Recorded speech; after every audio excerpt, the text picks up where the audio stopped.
Oi, eu sou a Beatriz, sou do primeiro B e eu vou contar o resumo do capítulo 17, que é a fuga e o exílio de Jacó. Nesse capítulo fala que Jacó foi ameaçado pelo seu irmão e ele tinha a bênção paterna, mas porém ele mentiu para o seu pai e seu pai era cego. Na fuga de seu irmão, ele só levou consigo um cajado em sua mão. Com muita angústia dentro do seu coração e muita tristeza, ele achava que Deus nunca ia perdoar pelo que ele tinha feito. Até um certo ponto ele ficou cansado, pegou uma pedra e fez aquela pedra como um travesseiro. Depois ele foi e orou. Ele não iria orar, mas ele sentiu-se que orando, conversando com Deus, pedindo perdão, ele iria se sentir melhor. No sonho, após ele ter orado e dormido, no sonho, Deus disse-lhe que o perdoaria e disse palavras de conforto para que ele conseguisse continuar a trajetória até a Mesopotâmia. Chegando lá, ele encontrou a família de Labrão, que após saber o seu parentesco, foi muito bem recebido. Só que nisso, ele se apaixonou pela filha de Labrão. Só que naquela época, tinha meio que como costume, exigir que o noivo pagasse uma soma em dinheiro para poder mostrar que daria um bom futuro para a filha. E nisso foi o que aconteceu. Acabou? Jacó, ele se apaixonou por Raquel, a filha mais nova de Labão.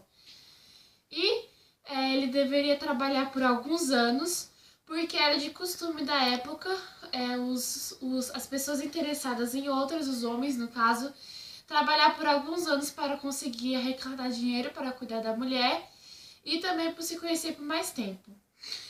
Jacó, ele era apaixonado por Raquel e ele a queria como esposa, então Labão, o pai de Raquel, o fez trabalhar por 7 anos para conseguir a mão de Raquel em casamento. Só que Jacó trabalhou 7 anos, tudo, aconteceu o casamento depois de 7 anos. Então foi uma festa toda bonita e tal. Só que Jacó não sabia que Labão, o seu sogro, tinha aprontado com ele. E no outro dia, quando ele acordou, ele percebeu que estava do seu lado Lia e não Raquel. E Lia é a irmã mais velha de Raquel.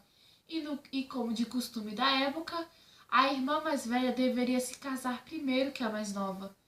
Então Labão, para fazer com que Lia se casasse primeiro, deu Lia como esposa para Jacó. Jacó, ele ficou muito bravo com o sogro e foi tirar satisfação, porque ele teria mentido para ele e o enganou, dando outra esposa, outra pessoa que ele não queria se casar. Então, ele se casou com Lia, daí o Labão fez ele trabalhar por mais 7 anos para conseguir a mão de Raquel. E ele achou isso um absurdo, mas por amor a Raquel ele fez isso. E trabalhou por mais 7 anos para conseguir a mão de Raquel como esposa. Depois de 7 anos, ele conseguiu se casar com Raquel. Eles se casaram. Lia tiveram mais filhos do que Raquel. Raquel só teve 2. Ela era estéril e aí ela conseguiu ter 2 filhos depois, que eram José e Benjamim. Esses 2 eram os filhos que ele mais amava, porque ele amava mais a Raquel do que a Lia. E aí o restante da história vocês vão ficar sabendo no próximo capítulo, capítulo 18.